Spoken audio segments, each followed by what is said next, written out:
सर्व संतांत जो श्रेष्ठ ज्ञाता जना वंद्य तो मान्य पंथादेता महापात्र आचार्य श्री नागदेवा नमस्कार याथोर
सुरू असलेली ही शारदीय व्याख्यानमाला, नवरात्र उत्सवाच्या निमित्ताने संपन्न होत असलेली ही शारदीय व्याख्यानमाला, नवरात्र ही शारदीय आणि त्या निमित्ताने आयोजित केलेली व्याख्यानमाला ही शारदीय, शरद ऋतूत होणारी ती शारदीय आणि अशा या शारदीय व्याख्यानमालेचा आजचा हा शेवटचा दिवस. त्यानिमित्ताने प्रभुचरणी वाक्पुष्प समर्पित करण्याचा सुयोग मला श्री गुरुवर्य प्रसन्नतेने प्राप्त झालेला आहे. हा सुयोग जुळून येण्याचं कारण असं की गेल्या महिन्यात अशाच एका संध्याकाळी देवपूजा आटपून पाळू वगैरे घेऊन आम्ही जेवणाच्या तयारीत असतानाच या कार्यक्रमाच्या निरीक्षक परीक्षक तपस्विनी अनुयाताईंच्या द्वारे श्री गुरुवर्य मामाजींचा मला एक निरोप मिळाला की तू कीर्तन करशील का म्हणून. श्री गुरुवर्य मामाजींचा हा निरोप ऐकताच भारतीय काव्यशास्त्राचे जनक भरतमुनींनी जितक्या काही भावांचा उल्लेख केलेला आहे, विभाव, अनुभव, व्यभिचारी, संयोगात रस निष्पत्ती म्हणून अशा जितक्या काही भावांचा उल्लेख केलेला आहे, ते सर्वच्या सर्व भाव एकाच वेळी माझ्या अंतःकरणात कल्लोळ करायला लागले की काय असं मला वाटायला लागलं. मला कीर्तन करायला सांगितलं म्हणून नव्हे, तर माझ्यासारख्या यकश्चित मुलीला श्री गुरुवर्यांनी विचारावं, माझी आठवण काढावी, या वेगळं भाग्य म्हणजे आणखीन काही दुसरं असू शकतं असं मला वाटत नाही. गोपाला पूर्ण परब्रह्म परमेश्वर अवतार सर्वज्ञ श्री चक्रधर प्रभूंच्या पदस्पर्शाने पुण्य पावन झालेल्या या वांबोली नगरीच्या भूमीत स्थित असलेल्या या ज्ञान मंदिराच्या इतिहासात डोकावून पाहिले असता असे लक्षात येते की आज महिला विभागात प्रथमताच कीर्तन होत आहे आणि ते करण्याचं भाग्य मला श्री गुरु प्रसन्नतेने मिळालेलं आहे. हे जरी सत्य असले तरी या सत्यामागे श्री गुरुवर्य प्रसन्नता रूपी मनोधर्माचा आधार असल्याशिवाय आज हे सत्य म्हणून सत्य अस्तित्वात नसतं, कारण सत्य हे आधाराशिवाय टिकू शकत नाही. आता या समोरच्या मंदिराचा कळस आपल्याला दिसत आहे, शिखर आपल्याला दिसत आहे, हे सत्य आहे. पण या खांब्याने जर त्याला आधार दिला नाही तर ते शिखर टिकून राहणार नाही, तो कळस टिकून राहणार नाही. ही समोरची वृद्धाश्रम श्रद्धाश्रमाची इमारत आपल्याला दिसत आहे, सत्य आहे. पण खाली असलेल्या पायाने जर आपला आधार काढून घेतला तर ते सत्य सत्य म्हणून अस्तित्वात राहणार नाही. तसं परमार्थ रूपी सत्यामध्ये श्री गुरुवर्य प्रसन्नता रूपी मनोधर्माचा आधार नसेल तर परमार्थ परमार्थ म्हणून राहणार नाही. पंडित विश्वनाथ दासांनी म्हटलेलं आहे, कौनी अविद्येचा वर्गू हा दाखविला मोक्ष मार्गू, जेणे सर्व सुखे ऐसा. ह्या अविद्येरूपी बंधनातून जर चुकायचं असेल, सुटायचं असेल, ज्यांनी ही मोक्ष मार्गाची वाट ज्यांनी दाखवलेली आहे तो गुरुच असतो. ज्यांनी मला या मोक्ष मार्गाची वाट दाखवलेली ते मामा आदरणीय गुरुवर प्रातस्मरणीय महाराष्ट्राधिकरण्य मामाजी आणि मामाजींच्या चरणी साष्टांग दंडवत प्रणाम करते. तया नमन माझे गुरुपदा, जेने दाखविले आनंद कंदा, तो उपकार नभिले मदपदा परमानंद. त्याचप्रमाणे येथे उपस्थित असलेल्या आदरणीय बाईजींना दंडवत प्रणाम करते. कार्यक्रमाच्या आयोजक, नियोजक, संयोजक, तपस्विनी आपल्या सर्वांना दंडवत प्रणाम करते. कीर्तनामध्ये साथ करण्यासाठी उभ्या असलेल्या आमच्या सर्वच आदरणीय भगिनी, त्यामध्ये हार्मोनियमची साथ करणाऱ्या प्रसन्न वदनम अशा आमच्या आदरणीय तपस्विनी मनीषाताई मेघरकर असतील, मृदंगाची साथ करणाऱ्या तपस्विनी दक्षताई खामणेकर असतील, सुंदर अशी गायनाची साथ करणाऱ्या धर्मकुमारी गीतालीताई वाकेकर असतील, धर्मकुमारी श्रद्धाताई कविश्वर असतील, तपस्विनी रुपालीताई जामोदेकर असतील, विनेकरी धर्मकुमारी हर्षदाताई महानुभाव असतील, टाळकरी भगिनी धर्मकुमारी प्रतिज्ञाताई महानुभाव, धर्मकुमारी जानकीताई महानुभाव आणि सर्वात महत्त्वाचं म्हणजे मोठ्या संख्येने उपस्थित राहून या सत्कार्यामध्ये सहभागी झालेल्या आपण सर्वच आदरणीय तपस्विनी आपल्या सर्वांनाच दंडवत प्रणाम करून कीर्तन रूपी सेवेस प्रारंभ. गोपाला गोपाला गोपाला गोपाला देवकी नंदन गोपाला. कीर्तन रूपी सेवेकरिता घेतलेला अभंग महानुभाव संप्रदायातील सुप्रसिद्ध कवी व कीर्तनकार आदरणीय श्रद्धेय प्रातस्मरणीय कळमकर बाबाजी महानुभाव यांचा असून 4 चरणांचा आहे. प्रस्तुत अभंगातून अभंगकाराने दृष्टपर आनंदापासून ते अदृष्टपर आनंदापर्यंत झालेल्या प्रवासाचे वर्णन केलेले आहे. अभंगातील आनंद या शब्दाचे त्यांनी विविध प्रकारे विश्लेषण केलेले आहे. अभंगाच्या पहिल्या चरणामध्ये आनंदाचे धन वाटिती आनंदे आनंदाच्या तनवे दिसणे. अभंगाच्या पहिल्या चरणामध्ये त्यांनी शास्त्ररूपी आनंदाविषयीचा ऊहापोह केलेला आहे. अभंगाच्या दुसऱ्या चरणामध्ये ऐसा तो आनंद नाही त्रिभुवनी भोगी लाजनी देवा. ह्या अभंगाच्या चरणामधून त्यांनी परमेश्वराच्या सन्निधानाने निकटत्वाने आणि जवळीकतेने लाभलेल्या आनंदाचे वर्णन केलेले आहे. तर शेवटच्या चरणामधून परमेश्वराच्या स्वरूपाच्या होणाऱ्या आनंदाचे वर्णन केलेले आहे. म्हणा म्हणे सुख दुःख निवर्तले आनंदे नसले गोपाला गोपाला. अभंगातील आनंद या शब्दाच्या तात्विक विवेचनाला सुरुवात करण्यापूर्वी आनंद या शब्दाचा सर्वसाधारण असा अर्थ आपण आधी समजून घेऊ. तर आनंद म्हणजे काय? तर आनंद ही एक सकारात्मक भावना आहे, मनाची एक स्थिती आहे. मनुष्य हा कर्मराठीतला असो किंवा दैवराठीतला असो, म्हणजे सोप्या भाषेत सांगायचं झालं, मनुष्य हा सांसारिक असो किंवा पारमार्थिक असो, तर प्रत्येकाची धडपड कशासाठी चाललेली आहे? तर प्रत्येकाची धडपड ही आनंद मिळवण्यासाठीच चाललेली आहे. सांसारिक माणसाची जी धडपड चाललेली आहे, आनंदासाठी धडपड चाललेली आहे, ती कशासाठी? तर आपले मुलं बाळ आनंदी राहावी, सुखी राहावी म्हणून. आणि पारमार्थिक माणसाची जी आनंदासाठी धडपड चाललेली आहे ती आहे की परमेश्वराचा आनंद आपल्याला प्राप्त व्हावा म्हणून. एकूण कोणाची का असेना, प्रत्येकाची धडपड ही आनंदासाठीच चाललेली आहे, आनंद मिळवण्यासाठीच चाललेली आहे. अहो मनुष्याच जाऊ द्या, पण पशु पक्ष्यांची सुद्धा धडपड ही आनंदासाठीच चाललेली आहे. पक्षी घरटी बांधतात. आता चिमणीचंच तुम्ही उदाहरण बघा, एवढासा जीव पण किती धडपड करून, किती खटाटोप करून घरटी बांधते. कुणाच्या अंगणातून काड्या आण, कुणाच्या घरातून चिंध्या आण, कागदाचे तुकडे आण, बारीक दोऱ्या आण, मग असं चक्रा मारून मारून ते सगळं गोळा करून मग एखाद्याच्या ओसरीला, छताच्या फटींमध्ये, घराच्या वळचणीला, स्वयंपाकघरात, निमित्त झाडावर, जिथे जागा मिळेल तिथे ती घरट बांधते. एवढा खटाटोप कशासाठी? उद्देश फक्त एवढाच की त्यामध्ये आपली मुलं बाळ आनंदी राहावीत म्हणून, सुखी राहावीत म्हणून. अद्भुत अशा कारागिरीसाठी ओळखला जाणारा जो सुग्रण पक्षी आहे,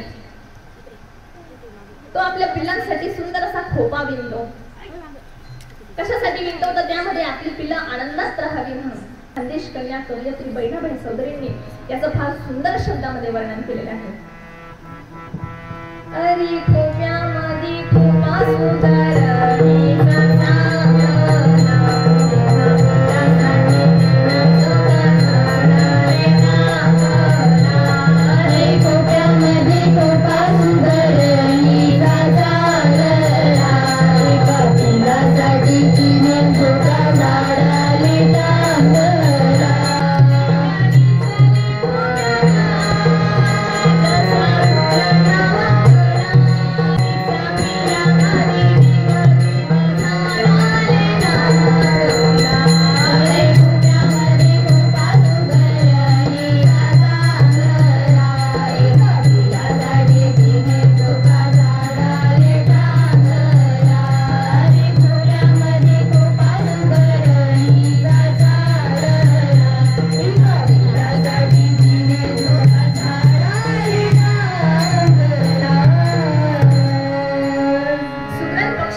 वाढत चाललेली आहे. असं जरी असलं तरी प्रत्येकाच्या आनंदाच्या व्याख्या मात्र वेगळ्या वेगळ्या आहेत. कवीचा आनंद वेगळा, गायकाचा आनंद वेगळा, वाटकाचा वेगळा, श्रोत्याचा वेगळा. धान्य दळत असताना त्या जात्यामधून निघणारा घरघर आवाज ऐकून एखादी लागूनच दोन्ही कानांवर हात ठेवून अशी कडाकडाला निघून जाईल. पण ज्या सुगरणीला गाण्याची आवड आहे तिच्या संवेदनाही त्या जात्याच्या घरघरीशी जोडतात आणि तिच्या ओठांवर आपोआप अशी ओवी स्फुरते.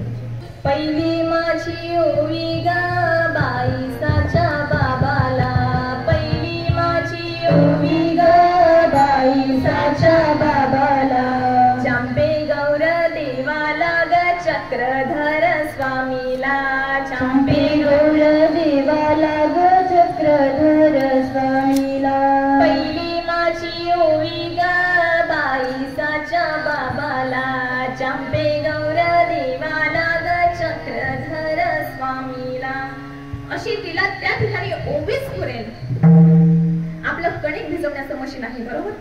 आपण रोज त्या ठिकाणी कणिक भिजवत असतो. कणिक भिजवण्याच्या मशीन मधून येणारा आवाज एखाद्याला कर्कश वाटेल, पण जिला गाण्याची आवड आहे, जिला भजन गाण्याची आवड आहे, तिला त्या कर्कश आवाजावरही ती ताल धरेल आणि त्या तालामधून त्या तालावर ती भजन गुणगुणेल. कसं गुणगुणेल? हसुबाई म्हणे मादैसाला, आजबाई दयाच परमेश्वर पुराला, हसुबाई म्हणे मादैसाला, आजबाई दयाच परमेश्वर पुराला, हसुबाई म्हणे मादैसाला, आजबाई दयाच परमेश्वर पुराला, आजबाई दयाच परमेश्वर पुराला. आवाजावरही तिला भजन म्हणावंसं वाटेल. ते भजन गात असताना तिला आनंद वाटेल. पण ज्याला गायला कळत नाही त्याला ती गाणारी व्यक्ती आपली जन्मजन्मांतरीची वैरी असल्याचं भासल्याशिवाय राहणार नाही. किंवा ज्याने कोणी ही गायन कला निर्माण केली त्याच्या मानगुटीला पकडून आणून त्याला चांगला काळा निळा होईपर्यंत चोप द्यावा असं वाटल्याशिवाय राहणार नाही. काय म्हणे हे रोज उठून जेव्हा पाहावा तेव्हा असं करत असतात म्हणे. पण ज्याला गायनाची आवड आहे त्याच्यात मात्र त्याला त्या तालात, त्या आवाजात सुंदर मधुर असा त्याला आनंद असा त्याला वाटेल. हा झाला गायकाचा आनंद. पण कवीचा आनंद कविता करण्यात आहे. आपण म्हणू सूर्य रोज उगवतो, पक्षी रोज उडतात, पक्षी रोज जळतात, नदी रोज वाहते, त्यात काय नवीन, त्यात काय नवल, त्यात काय आनंद. असं कधी झालंय की काल सूर्य बर्फासारखा थंड होता आणि आज एकदम उष्ण झाला? असं कधी झालंय का की कधी काल पक्षी उडत होते आणि आज एकदम सरपटायला लागले? असं तर काय होणार नाही. काल कुत्रा भू असं करत होता आणि आज एकदम शेपूट वर करून हा असं करतोय. असं कधी झालंय का? नाही. नेहमी सारखं हे, रोजच्या सारखं हे, त्यात काय नवल आहे, त्यात काय आनंद आहे. पण कवीला तो रोज उगवणारा सूर्य सुद्धा कसा वाटतो? अद्भुत वाटतो, रमणीय वाटतो, आगळा वेगळा वाटतो. त्या रोजच्या उगवणाऱ्या सूर्यावरही तो काव्य तयार करतो, काव्य रचतो. बालकवींसारखे मराठी साहित्यातील श्रेष्ठ कवी त्यावर काव्य रचून मोकळे म्हणतात. आनंदी आनंदगडे जिकडे तिकडे सोहीकडे, वरती खाली मोदभरी वायू संगे मोहिरे, नभांत भरला दिशांत फिरला, जगांत उरला, आनंदी आनंदगडे जिकडे तिकडे सोहीकडे. अशी ते काव्य रचून त्यावर मोकळेही होतात. हा झाला कवीचा आनंद. देशभक्त सैनिकाचा आनंद कशामध्ये आहे? तर देशभक्त सैनिकाचा आनंद देशाची सेवा करण्यामध्ये आहे. 7 जून 2025 रोजी झालेलं ऑपरेशन सिंदूर हे आपल्या समोरचं एक जिवंत उदाहरण आहे, प्रत्यक्ष उदाहरण आहे. मेरे आबाद रहे तू, वतन वतन मेरे आबाद रहे तू, मैं जहाँ रहूं जहाँ में याद रहे तू, ऐ वतन मेरे वतन, ऐ वतन मेरे वतन, तू ही मेरी मंजिल है, पहचान तुझी से, तू ही मेरी मंजिल है, पहचान तुझी से, तू में जहाँ भी मेरी बुनियाद रहे तू, पहचान तू में जहाँ भी मेरी बुनियाद रहे तू,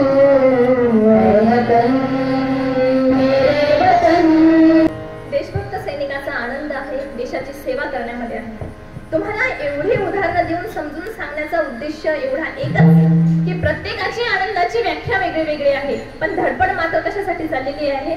आनंदासाठीच आहे. अहो, काही आनंदाची व्याख्या तर अशा गोष्टींमध्ये आहे की ज्याची आपण कल्पना सुद्धा करू शकत नाही. एकदा एका आजीच्या नातवंडांनी ठरवलं की आपण आपल्या आजीला ताजमहल पाहायला घेऊन जाऊ. आजीचं संपूर्ण आयुष्य घरादारामध्ये शेतीवाडीमध्ये कष्ट करण्यातच गेलेलं आहे. आता उतार वयामध्ये काहीतरी आनंदाचे क्षण लाभावेत म्हणून आपण आपल्या आजीला ताजमहल पाहायला घेऊन जाऊ. तिथे गेल्यानंतर सूर्योदयापासून ते सूर्यास्तापर्यंत आजींनी अगदी निरखून ताजमहल पाहिला. संगमरवरी घुमट असतील, बहुपक्षीय रचना असेल किंवा 4 स्तंभ असतील, त्यावरचं बारीक नक्षीकाम असेल, असं सर्व आजींनी अगदी बारकाईने निरखून पाहिलं. घरी आल्यानंतर शेजारच्या पाजारांनी विचारलं, काय आजी, कसा वाटला ताजमहल वगैरे? हे जे विचारणारे आहेत ना, हे विचारणारे ग्रामीण भागामध्ये कोण गेलं, कुठं गेलं, काय गेलं, कसं गेलं, केव्हा गेलं, कशासाठी गेलं, किती दिवस गेलं, हे त्या घरातल्या सदस्यांच्या आधी यांना माहित असतं. दादाजींचं या ठिकाणी आगमन झालेलं आहे. दादाजींना दंडवत प्रणाम. गोपाला गोपाला देवकीनंदन गोपाला गोपाला गोपाला देवकीनंदन गोपाला गोपाला. ग्रामीण भागामध्ये कोण गेलं, कुठं गेलं, काय गेलं, कसं गेलं, किती दिवसासाठी गेलं, कशासाठी गेलं, याचा सर्व निरोप त्या घरातल्या सदस्यांच्या आधी यांना ठाऊक असतो. मग त्या जाणाऱ्याचा शेजारच्या गावी जाणं असो की वरच्या गावी जाणं असो, जाऊ देवाची या नावा, वरच्या गावी जाणं असतं, पहिल्या निरोप पहिली बाकी कोणाला असते तर यांना. मी तर म्हणेन, देवाने जर त्यांना एखादा आणखी शिल्लकचा डोळा किंवा जर कान दिला असता ना, तर वर गेलेला जीव संत फळात गेलाय की असंत फळात गेलाय, म्हणजे स्वर्गात गेलाय की नरकात गेलाय, हे यांनी ना घराच्या ओसरीमध्ये बसून लिंबाच्या काडीने दात घासता सांगितलं असतं की तो जीव कुठे गेलेला आहे. असो, मग त्यांनी विचारलं आजींना, काय आजी, कसा वाटला ताजमहल वगैरे, तुम्हाला फार आनंद वाटला ना? तेव्हा आजींनी साऱ्या जगाचं दुःख आपल्याला झालेलं आहे की काय असा चेहरा करीत म्हटलं, कसला ताजमहल, कसला आनंद. अहो, सगळं आहे, एवढ्या मोठ्या खोल्या आहेत आणि स्वयंपाक भरच नाही. गोपाला गोपाला देवकीनंदन गोपाला गोपाला गोपाला देवकीनंदन गोपाला. त्या आजींचा संपूर्ण आनंद कशामध्ये सामावलेला आहे तर फक्त स्वयंपाक घरामध्ये आहे. अहो, फार लांबची गोष्ट सांगत नाही.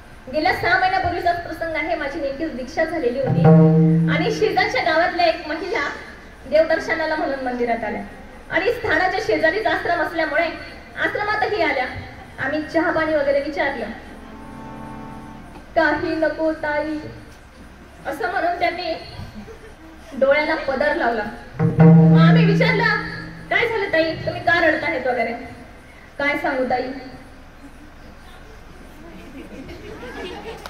काय सांगू ताई, एकुलता एक मुलगा आहे, माझ्या मुलाचं नेमकंच लग्न झालं. अतिशय सुंदर स्वरूप आणि देखणे सून माझ्या घरात आली हो. सुनेचं ब्युटी पार्लर झालेलं आहे, पण कोण्या मेलाची नजर लागली कुणास ठाऊक. करणी करून दिली हो तिच्यावर, भूतबाधा झाली हो तिला. सुनेसाठी रडणारी सासू मी पहिल्यांदाच पाहत होती, त्याच्यामुळे मलाही त्यांची मदत करण्याची इच्छा झाली. पण अशी मला इच्छा होऊन काही फायदा नव्हता, कारण मला भूतबाधा वगैरे काहीही काढता येत नाही. मग मी त्यांना म्हटलं, ताई, माझी आत्ताच दीक्षा झालेली हो, मला अजून माझ्या अंगावरची ढोंगडीच सांभाळता येत नाही. तुमचा भूतबाधेचं पेशंट कसं काय सांभाळू? मग त्या ताईने काहीतरी थोडासा विचार वगैरे केला. मग मला म्हणे, नाही ताई, सुनीला तुमच्या दर्शनाला घेऊन येते. मी म्हटलं कशासाठी? नाही म्हणे, साधू संतांचं दर्शन घेतल्यावर जरा त्यांना बरं वाटेल, तिच्या मनातलं दुःख निघेल. मी म्हटलं ठीक आहे. अहो, दुसऱ्या दिवशी सकाळी सकाळी सासू सुना हजर. चटई टाकली, बसल्या. बराच वेळ झाला, सून काही बोले ना. मग मी फक्त माझ्याकडे एकटक पाहत होती. मी विचार केला, मी तर काही फार सुंदर नाहीये, पण मी का पाहत असेल व आपल्याकडे असं. मग शेवटी मीच त्यांना विचारलं, म्हटलं काय ते तुम्ही का पाहताय, काय झालं, तुम्ही काय विषय काढत नाही, तुम्ही काय बोलत नाही, काय दुःख आहे का? अहो, काय बोलू तुमच्याशी, तुमच्या डोक्यावर केस नाही. म्हणजे यांचा सगळा आनंद कशामध्ये आहे? तर केसामध्ये आहे. भगिनींनो, पोटळी प्रसंगी जेव्हा पुरोहित म्हणतात की यांना तर केस नाही, हे तर मोडके, यांच्याशी काय शास्त्र चर्चा करायची, तेव्हा पंडित माहीम भट्ट फार सुंदर शब्दामध्ये उत्तर देतात. पुरुषांत काही केसा नावे की विद्ये नावे? केस करियांसी बोलाल तर केस सामान्य स्त्रियांसी असते दयांसी बोलाल. ना विद्येसी बोलाल ना विद्ये नावे सूर्य तो मी भैया. पुसा माते कवळी विद्येची परीक्षा मागाल ते देईन गोपाला. म्हणजे मनुष्याची अशा क्षुल्लक गोष्टींमध्ये आनंदाची व्याख्या, आनंदाची मर्यादा सामावलेली जरी असली, प्रत्येकाची आनंदाची व्याख्या वेगळी असली, प्रत्येकाचा आनंद वेगवेगळ्या गोष्टींमध्ये सामावलेला असला तरीही, लक्ष देऊन ऐका बरं का, तरीही आपल्या आनंदात आणि परमेश्वराच्या आनंदामध्ये फरक आहे. आपला आनंद नश्वर गोष्टीत आहे, आपला आनंद आपल्यासाठीच आहे, पण परमेश्वराचा आनंद मात्र दुसऱ्याला देण्यासाठी आहे. आपण आनंदात असताना आणखीन कुणाला तरी आनंदाची गरज आहे याची जाणीव होणं हेच परमेश्वराचं लक्षण आहे. आणि ह्यासाठी आपला आनंद जीवाला द्यावा म्हणून परमेश्वर सृष्टीची रचना करतात, त्यामध्ये अवतार धारण करतात, ज्ञान देतात, अधिकरण देतात आणि त्यानंतर असन्निधान देतात. मग असन्निधान दिल्यानंतर मग ते अधिकरण अधिकरण आपल्याला शास्त्ररूपी आनंदाचे धन देत असतात. हे सांगितलंय अभंगाच्या पहिल्या चरणात. आनंदाची धन वाटी आनंदे आनंदाच्या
परमेश्वराच्या स्वरूपाकडे वाट दाखवणारी, वाट दर्शविती, आनंददायकाकडे नेणारी आनंददायक ब्रह्मविद्या आहे. इथपर्यंत ठीक आहे, हे आम्हाला मान्य आहे. पण ब्रह्मविद्येला धन का म्हटलेलं आहे? तर यामागे कारण आहे. आपण ब्रह्मविद्येची व्याख्या करत असताना काय म्हणतो? ब्रह्म जो परमेश्वर तयाची विद्या ते ब्रह्मविद्या. बोलत चला माझ्या बरोबर. ब्रह्म जो परमेश्वर तयाची विद्या ते ब्रह्मविद्या. तर विद्या म्हणजे काय? विद म्हणजे प्रकाश आणि य म्हणजे प्रकाश देणारा. डोळे आपल्याला प्रकाश देतात, म्हणजे काय करतात? सभोवतालची माहिती गोळा करून आपल्या मनाच्या ताब्यात देतात. बुद्धी त्यावर प्रक्रिया करते, म्हणजे काय? चांगलं काय वाईट काय हे ठरवते. पण बुद्धीला आधार देणारा कोण आहे? तर तो जीवात्मा. सुखदुःख कोणाला प्रणवतं? कोणाला प्रणवतं? जीवाला प्रणवतं. त्या सर्व आनंदाच्या अनुभवामागची प्रक्रिया जी आहे ती कशामुळे झाली? तर विद्येमुळे. विद्येला धन असं अनेक विद्वानांनी म्हटलेलं आहे. भर्तृहरीने नीती शतकामध्ये म्हटलेलं आहे, विद्या नाम नरस्य रूपमधिकम प्रच्छन्न गुप्तम धनम विद्या भोग करी यशा सुगकरी विद्या गुरु नाम गुरु विद्या बंधु जनो विदेश गमने विद्या परम दैवतम विद्या राज सुपूज्यते नहि धनम विद्या विहीन पशु. विद्या ही काय आहे? तर मनुष्याचं धन आहे. पुढे म्हणतात एका ठिकाणी सुभाषितकारांनी म्हटलेलं आहे, न चौर्यहार्यम न च राज्यहार्यम न च भ्रातृभाज्यम न च भारकारी व्यये कृते वर्धत एव नित्यम विद्याधनं सर्वधनं प्रधानम. विद्याधन हे सर्व धनामध्ये प्रधान आहे. न च राजहार्यम, राजा याचं हरण करू शकत नाही. न भ्रातृभाज्यम म्हणजे भाऊबंध याचा विभाग करू शकत नाही. न भ्रातृभाज्यम न च भारकारी म्हणजे हे कोणावर ओझा होत नाही. न भ्रातृभाज्यम न च भारकारी व्यय कृते, व्यय म्हणजे खर्च केला असता. व्यय कृते वर्धत म्हणजे ज्याच्यामध्ये वृद्धी होते. व्यय कृते वर्धत एव नित्यम विद्याधनम सर्वधनम प्रधान. विद्याधन हे सर्व धनामध्ये प्रधान आहे. धन म्हटलेलं आहे, पण इतर विद्या ही कशी आहे? त्रिगुणात्मक आहे. एकी विद्या राजसा, एकी विद्या तामसा. म्हणजे इतर विद्या त्रिगुणात्मक आहे, ब्रह्मविद्या निर्गुणात्मक आहे. इतर विद्या दृष्टपण आनंदाकडे घेऊन जाणारे आहे, परंतु ब्रह्मविद्या मात्र अदृष्टपण आनंदाकडे घेऊन जाणारे आहे. म्हणून या ठिकाणी ब्रह्मविद्येला आनंदाचं धन असं म्हटलेलं आहे. हे शास्त्ररूपी आनंदाचं, ब्रह्मविद्या शास्त्ररूपी आनंदाचं धन परमेश्वराने त्या अधिकाऱ्यांना दिलेलं आहे. परमेश्वर हे आनंदाचे जे धन देत असतात ते कशी देतात? अवंचकत्वे देत असतात आणि आनंदाने देत असतात. पूजकनमे पुढती निरूपिती पुढती पुस्ती कांगा परिसले जिची पा म्हणा आणि ते म्हणती त्रिशुद्धी निरूपिती त्रिशुद्धी पुस्ती. निरूपण करिता भट्टोबासासी जाड्ये तरी सागरीची नी उदकी सिंपरी वातीचे तेल असले तरी नारिळेचे तूप घालविती.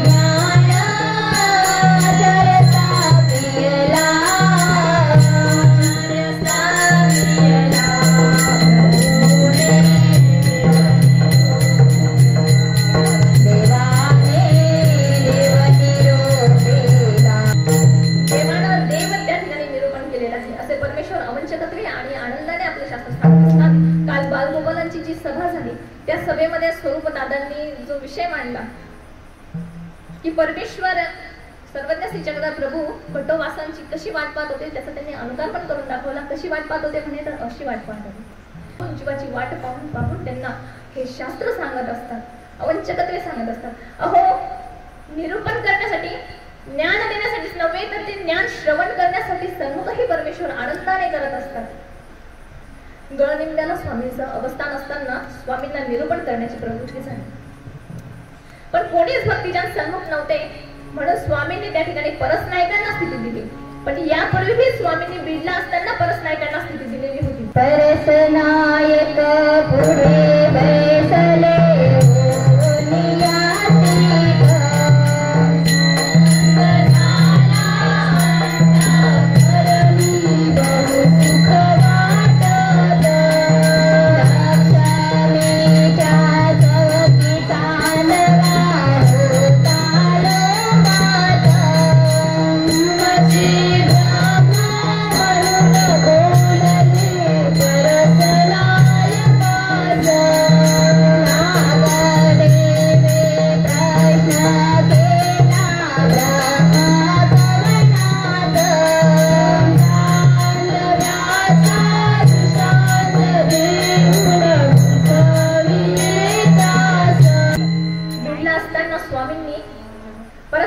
स्थिती दिली होती. ती स्थिती दिली होती, पण ही स्थिती अधिक सुभर दिली होती. इतकी दिली होती की दशावस्था जडता वर्णम चैव दशावस्था प्रकीर्तिता असं जे काही वर्णन केलेलं आहे दशावस्थेचं, त्यापैकी जडता ही अवस्था परसनायकांची झाली होती असं म्हटलं तरी वावगं ठरणार नाही. कारण ह्या अवस्थेमध्ये मनुष्य जिवंत तर असतो, परंतु शरीर मात्र निश्चेतन असं झालेलं असतं. थोड्या वेळानंतर भक्तिजन स्वामींजवळ आल्यानंतर आम्ही म्हणतात तुम्ही सर्वजण आले, परसनायक दिसत नाही, परसनायक कुठे आहे? भक्तिजन जाऊन पाहतात, परसनायक खोडवळलेले होते. येऊन स्वामींना सांगतात आणि अगदी शांतपणे उभे राहतात. तेव्हा स्वामी म्हणतात तुम्ही शांतच का आहात? म्हणजे जे काही करू माया बहिणी काय करतात म्हणे रडतात, मग तसं रडा. मग सर्व भक्तिजन रडायला लागले. मग दायंबाही रडायला लागले. माझ्या परसेया, माझ्या परसनायका, माझ्या परसोबा, दंडू कोणाला दिला, झोळी कोणाला दिली. म्हणजे याचा अर्थ 850 वर्षापूर्वी सुद्धा आलाप घेऊन घेऊन रडण्याची पद्धत होती का काय असं या प्रसंगावरून दिसतंय. परत निदान गोष्ट अशी आहे की परसनायक संन्यासी होते म्हणून दायमांना निदान म्हणता तरी आलं. दंड कोणाला दिला, झोळी कोणाला दिली. आजकाल जर परशा राहिला असतं तर काय म्हटलं असतं? बँकेचं पासबुक कोणाला दिलं, गाडीची चाबी कोणाला दिली. अहो, हे आलाप घेताना म्हणजे मनुष्य मेल्यानंतर जे आलाप घेतले जातात, आता तुम्हाला जर उदाहरण सांगायचं झालं तर हे इतके खतरनाक असतात की दुःख 10% आणि प्रदर्शन 90%. एकदा एका गावामध्ये एका म्हाताऱ्या आजोबांचं निधन झालेलं होतं. आजींवर दुःखाचा डोंगर कोसळलेला होता. दारावर लोक येत जात होते आणि त्यांच्या समोर आजी सुख व्यक्त करणं चालू होतं. कसं दुःख व्यक्त करणं चालू होतं माहिती का तुम्हाला? मन सोन्यासारखा नवरा होता आते मी जगी सण काय करू माय पोरी स्वर्गईना जीव होता असे आरोह अवरोह घेऊन घेऊन आजींचा घसा कोरडा पडला. मग आजीने डोळ्याच्या इशाराने सुनबाईला हळूच जवळ बोलवलं आणि हळूच कानात सांगितलं, ह्या गयात की खिचडी करानी गरम गरम भज्या तयार. आणि मग ते दारावर आलेले लोक गेल्यानंतर सुनबाईने मस्तपैकी खिचडी केली, गरमागरम भजी तळली, डिश मध्ये घातली. मृदंगकार बहिणीचं म्हणणं आहे की मराठीमध्ये सांग. म्हणजे दुःख ती व्यक्त अशी करत होती की माझा सोन्यासारखा नवरा होता, मी आता जगून काय करू. मग ते दारावर आलेले लोक गेल्यानंतर सुनबाईने मस्तपैकी खिचडी केली, गरमागरम भजी दळली आणि एका डिश मध्ये आणून आजींच्या समोर दिली. आजीने असा एक भजा उचलला आणि असं करून तोंडात टाकणार तितक्यात एक बाई दारावर आली. आजीने तिला पाहिलं आणि पटकन अशी भजींची प्लेट पॉट खाली सरकून दिली आणि पुन्हा आरोह अवरोह सुरू. आती तुका बरुणी व माय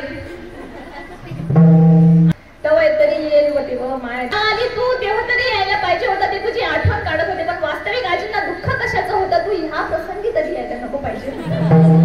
कारण माझा घसा रडून रडून ओरडून ओरडून कोरडा पडलेला आहे. म्हणते की आते मी काय करू व माय तू काबर उणी व माय तवयच काढून उणी व माय त्यातून याद करी राहतात व माय. म्हणजे ती तुझी आठवण काढत होते तू तेव्हाच यायला पाहिजे होतं. पण बाई थोडी चालाक होती, हळूच आजीजवळ आली आणि तिला म्हणती, हो ते ठीक आहे, ते माझी आठवण वगैरे काढत होते इथपर्यंत तर ठीक आहे, पण मला आधी हे सांगा भजींचा वास कुठून येत आहे. म्हणजे हे दुःखाचे सांगायचं तात्पर्य असं की हे दुःखाचे जे प्रकार आहेत. परंतु भगिनींनो लक्षपूर्वक ऐका भगिनींनो, खरं दुःख कोणाला होतं? आपल्या आनंदात आनंद, खरोखर आपल्या आनंदात आनंद आणि आपल्या दुःखात दुःख कोणाला होतं? तर ज्यांना आपल्याविषयी अंतःकरणापासून जिव्हाळा, बरोबर का? ज्यांना आपल्याविषयी अंतःकरणापासून जिव्हाळा आहे त्यांच्या डोळ्यामध्ये जे अश्रू असतात ते अश्रू खरे दुःखाचे असतात. फार काही लांबची गोष्ट नाहीये. बिहार राज्यामध्ये 2 महिन्यापूर्वी, अगदी 2 महिन्यापूर्वी घडलेली एक सत्य घटना आहे. दुपारची वेळ होती आणि एक महिला स्वयंपाकासाठी लाकडं आणायला सरपणाच्या गंजीजवळ गेली. कडेवर 1 वर्षाचं लहान असं लेकरू. त्या सरपणाच्या गंजीतून लाकडं काढण्यासाठी जेव्हा तिने असा हात पुढे केला आणि ती जेव्हा लाकडं काढू लागली आणि ती लाकडं काढण्यामध्ये ती गुंतलेली होती, त्या बाळाला तिने खाली ठेवलेलं होतं आणि बाळ ते त्या सरपणाच्या आसपास खेळत होतं. आई इकडे गुंतलेली होती, तिचं लक्ष नव्हतं, बाळ इकडे खेळत होतं, त्या सरपणाच्या गंजीजवळ खेळत होतं. आणि त्यावेळेस भारतीय सापांच्या प्रजातीतील अत्यंत विषारी समजला जाणारा कोब्रा नाग त्या सरपणाच्या मधून निघाला आणि सरपटत त्या बाळाजवळ आला. त्या बाळाला असं वाटलं की खेळणंच आहे की काय, म्हणून तो त्याला धरायला गेला. खेळावं म्हणून तो त्याला धरायला गेला. त्या सापानं त्या बाळाच्या हाताला अशी अढी मारली. बराच वेळ त्या सापानं त्या बाळाच्या हाताला अशी अढी मारलेली होती. तेव्हा त्या सापाला झटकण्यासाठी बाळाला भरपूर प्रयत्न केला, पण तो साप काही दूर होईना. तो साप काही दूर होईना. तेव्हा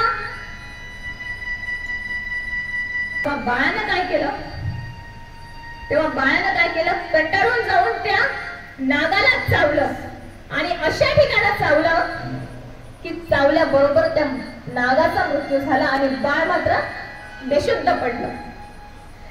चांगलं खेळणारं बाळ एकदम कसं काय पडलं म्हणून आईचं अचानक लक्ष गेलं. पाहते तर काय भयंकर असा विषारी नाग त्या बाळाच्या हातामध्ये होता आणि तोंड रक्ताने माखलेलं होतं. तोंड रक्ताने माखलेलं होतं.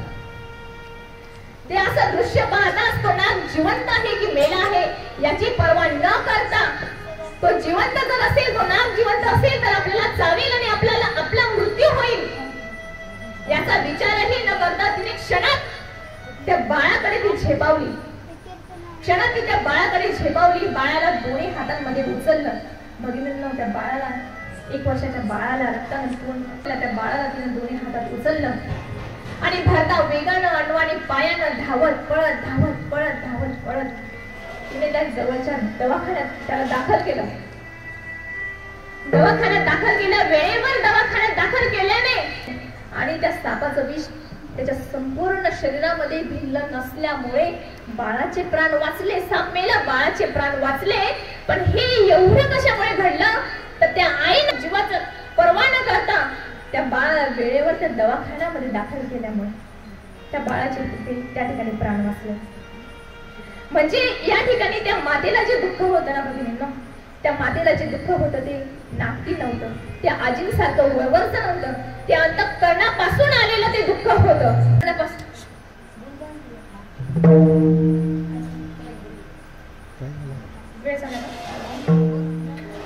त्याचे गुरुवर दादांजीकडून कीर्तनासाठी बक्षीस रूपी शुभ आशीर्वाद आलेला आहे. तरी सर्वांनी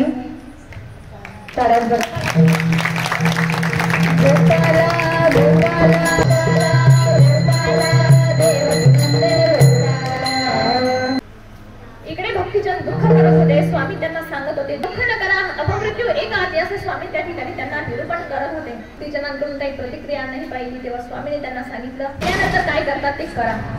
मग भगवान द्वानिंब्याला गेले, लाकडे आणली, सरळ रचलं, तिरडी केली, उत्थान पिंड दिला, परस नायकांना तिरडीवर ठेवलं, डायंबाने विस्त मारला आणि निघाले. सोबत स्वामीही होते. स्मशानात गेल्यानंतर ते परस नायकांचं प्रेत सरणावर ठेवलं, स्मशान पिंड दिला, डायंबांनी धार दिली, पायथ्याकडे घडा फोडला, प्रेताला अग्नी दिला गेला, स्थरण पेटलं. इकडे स्वामी जवळच असलेल्या पिंपळाच्या झाडाखाली आसनस्थ झाले. भक्तीचंद स्वामींकडे येऊन दुःख करू लागले. तेव्हा स्वामी त्यांना सांगतात दुःख न करा, प्रपंच अनित्य आहे, असे ते दिसे दिसे ते नासे, देह नाशिवंत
नाशिवंत आहे असं सर्वज्ञ श्री चक्रप्रभू त्या ठिकाणी निरूपण करत होते.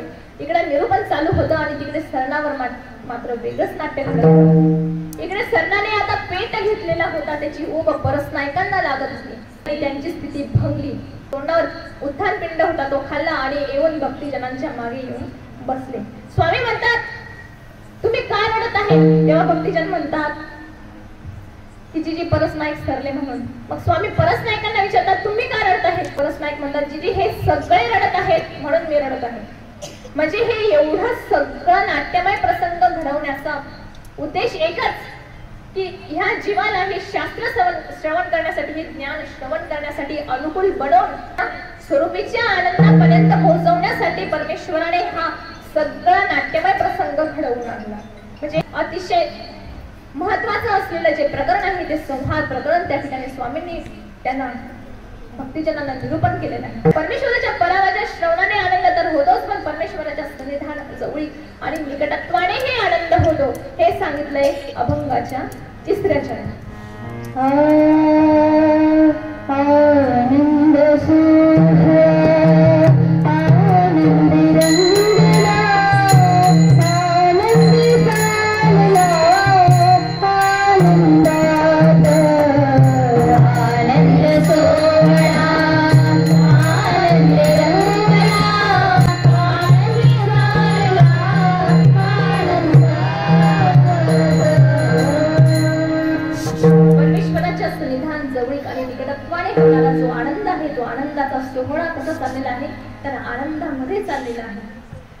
मग तो आमच्या सर्वज्ञ श्री चक्रधर प्रभूंच्या सन्निधानातील मालगंठीचा अवसर असो, ताकवताच्या भाजीचा असो, किंवा द्वापर युगामध्ये श्रीकृष्ण भगवंतांनी गोकुळवासियांना दिलेला जो सन्निधानाचा जो आनंद आहे तो असो, हे सगळं हे परमेश्वराच्या सन्निधान जवळीक आणि निकटत्वाने होणारा तो आनंद आहे.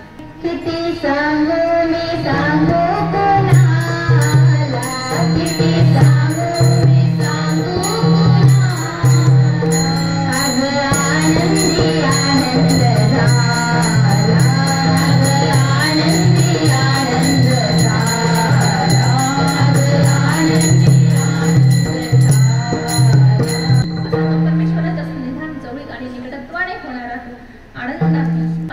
जीवाला आनंद देणारा तो श्रीकृष्ण भगवंत कोण आहे.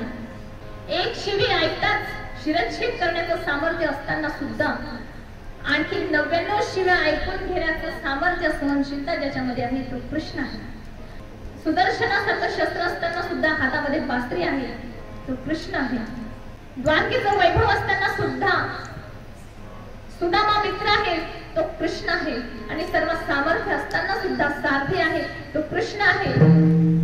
मृत्यूवर उभा असताना सुद्धा नृत्य आहे तो कृष्ण आहे.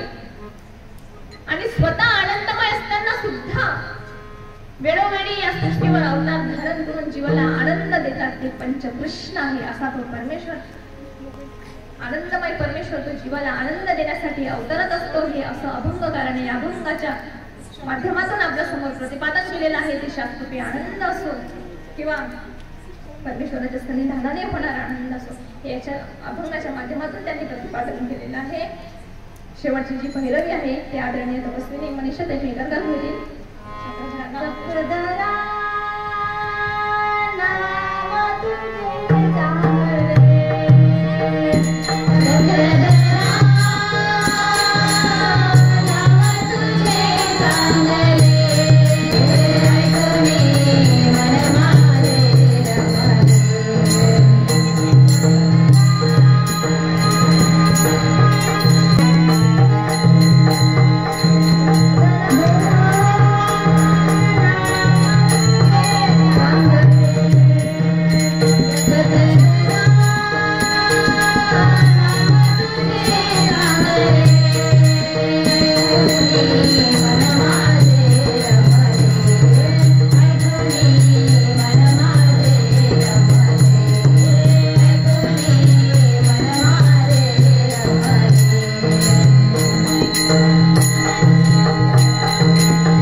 महाराजांचं सन्निधान आपल्याला लाभावं एवढं भाग्य मात्र आपण सगळेजण नक्कीच घेऊन आलेलो आहोत। या ठिकाणी परमानंदाचं सेवा दास्य घडत असेल, वचनरूप परमेश्वराचं सन्निधान आपल्याला घडत असेल तर मी म्हणेन की पूर्वजोड ही फळासी आहे, की पूर्वजोड आपली फळासी आलेली आहे म्हणून आपला या ठिकाणी योग आलेला आहे।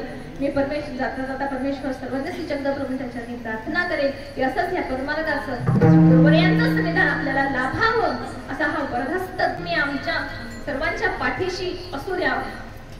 या ठिकाणी मोठ्या संख्येने उपस्थित राहून आपण अगदी सुरुवातीपासून ते मी बघत आहे अगदी सुरुवातीपासून ते शेवटपर्यंत आपण ठिकाणी उपस्थित राहिला।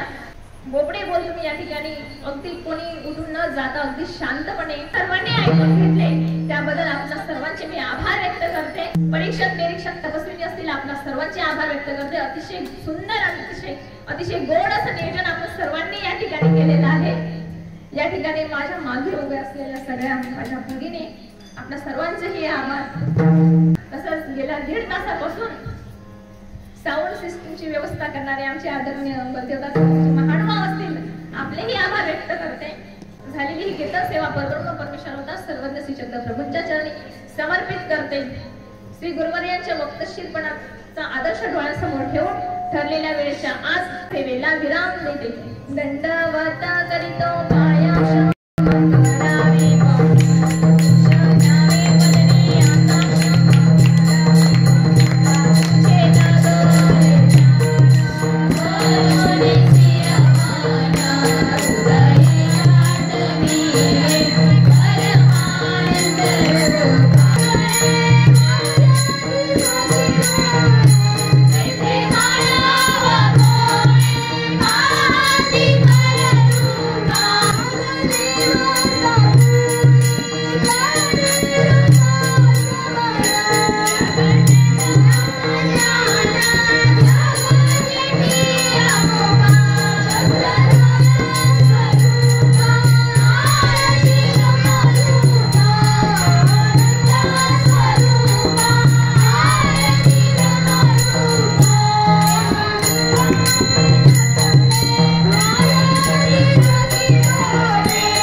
तपस्विनी योगा मावशी यांच्याकडून तपस्विनी नंदताई यांच्याकडून आताच कीर्तन रूपी सेवेसाठी आपले बक्षीस रूपी सर्वांकडून शुभ आशीर्वाद आलेला आहे।